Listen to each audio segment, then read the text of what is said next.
প্রথমেই দেখে বিচার করবেন না গোটা তেলের মধ্যে কেন রসুনগুলো দিয়ে দিয়েছি। যাই হোক, টেস্ট কিন্তু হয় এটার মারাত্মক। দাঁড়ান, পুরোটা বলছি। প্রথমেই আগে কড়াইয়ের মধ্যে নুন হলুদ দিয়ে আলুগুলোকে ভাজতে দিয়ে দিই। প্রথম স্টেপ হচ্ছে এটা, ভালো করে নুন হলুদ দিয়ে আলুগুলোকে ভেজে তোলা। তারপরের স্টেপ পরে পরে একটা একটা করে বলছি। তার আগে বলি, রেস্টুরেন্টের মতো আর চটজলদি শর্টকাটে যদি ভালো কিছু খেতে চান তাহলে কিন্তু এই রেসিপিটা একবার ট্রাই করে যান। হয়তো অনেকেই করেছেন, অনেকেই হয়তো খুব ভালো জানেন।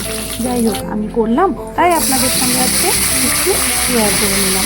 প্রথমেই কড়াইয়ের মধ্যে দেখতেই পেলেন বেশ খানিকটা শুকনো লঙ্কাকে কান মুলে ভেঙে দিয়ে দিলাম তেলে গরম করতে।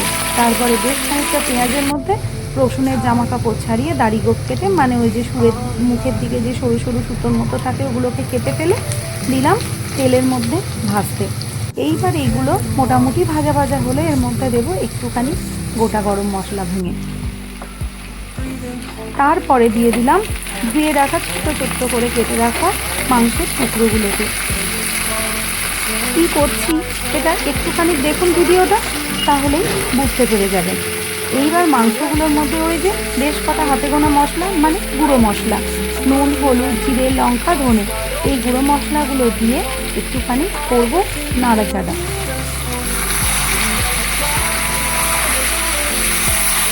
ভালো করে মাখিয়ে মুখিয়ে একটুখানি দিয়ে তেলের সাথে ভালো করে মিশিয়ে, যাতে কোনো মাংসর কোনো কোনায় যেন বাদ না পড়ে। ব্যাস, ভালো করে মাখানো হয়ে গেলে এটাকে কষাতে হবে একটুখানি ধরে।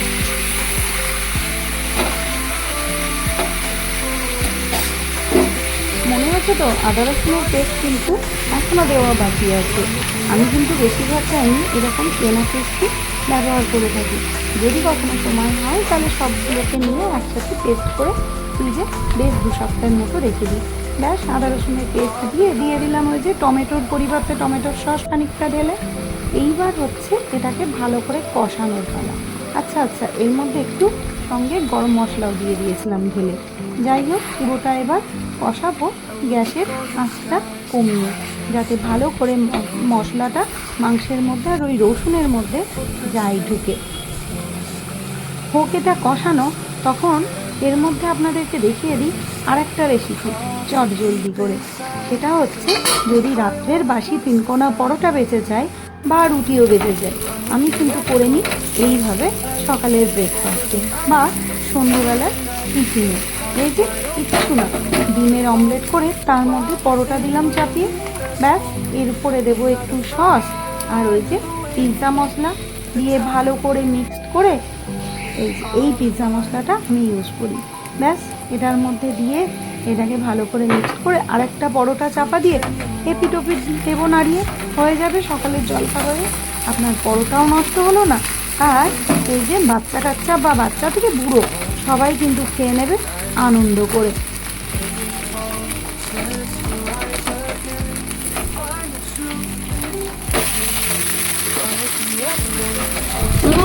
যদি থাকে একটু বাড়িতে চিজ আর যদি থাকে একটু পনির, এর মধ্যে অ্যাড করতে পারেন। আমার কাছে কোনোটাই ছিল না, তাই এইভাবেই দিয়েছিলাম করে। খেতে কিন্তু এটা বেশ ভালো লাগে। চটজলদি কিন্তু এটা করতে পারেন বাড়িতে। দাঁড়ান, একবার মাংসটা খুলে দেখে নিই কত দূর হলো। এই যে বেশ খানিকটা হয়ে এসছে। ভাববেন না এই কিন্তু শুধু মাংসই হচ্ছে, এটাতে কিন্তু অ্যাড হবে আরও একটা জিনিস, যেটাতে আপনাকে করতে হবে না আর ভাত বা অন্য কিছু, একটা পদেই হয়ে যাবে একদম দারুণ। এটাও কিন্তু আলাদা করে আর ভাত করতে লাগবে না। বুঝতে পারছেন তো কী করছি? দাঁড়ান বলছি। বেশ খানিকটা গোবিন্দভোগ চাল খেয়ে এনে, মানে পুরনো গোবিন্দভোগ চাল, সেটার খুব সুন্দর গন্ধ হয়, ভালো করে ধুয়ে রেখে দিয়েছিলাম। ব্যাস, এই মাংসের মধ্যে দিলাম ঢেলে। এইবার যতটা চাল তার ডাবল জল আমরা দিয়ে থাকি, কিন্তু এখানে একটু জলটা কম দিতে হবে, কেননা মাংসর মধ্যেই তো বেশ খানিকটা জল আছে। এরপর দিয়ে দিলাম এর মধ্যে, এটাকে পুরো ডুবে থাকার মতো করে 1 কড়াই ভর্তি করে জল দিয়ে। ব্যাস, আর আপনার কোনো চিন্তা নেই।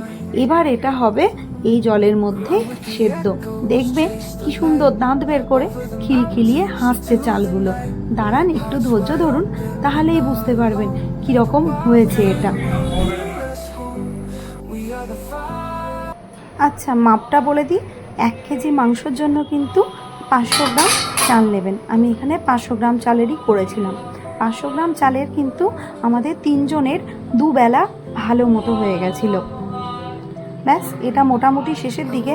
আর আজকে এটাই আমাদের নিয়ে যাওয়ার প্ল্যান ছিল, ওই যে ঘুরতে গেছিলাম ঘুরতে যাওয়ার জন্য ওই জায়গাতে। এবার দেখুন দেখুন কীরকম দাঁত বের করে হাসছে, একটুও কিন্তু লেগে নেই। পুরো জল জলে ভাবটা পুরোটাই চলে গেছে আর পুরো ঝরঝরে হয়ে গেছে। আর এইটা যখন খাবেন, এটার সাথে ওই রসুনটা একটুখানি মাখিয়ে নেবেন, আহা এ যেন অমৃত। শেষে কিন্তু অল্প একটু চিনি দিতে ভুলবেন না, তাহলে কিন্তু টেস্টটা পুরো ব্যালেন্সটা ঠিকঠাক হয়ে যাবে। ব্যাস, এবার নাড়িয়ে চাড়িয়ে একটু হাওয়া লাগিয়ে ভাপটা বের করে নিলেই পুরো ঝরঝরে। দেখেই কিন্তু জিভে জল আসছে। এই যে আমাদের যেদিন ঘুরতে যাওয়ার ছিল সেই দিন এটাই ছিল আমাদের মেনুতে।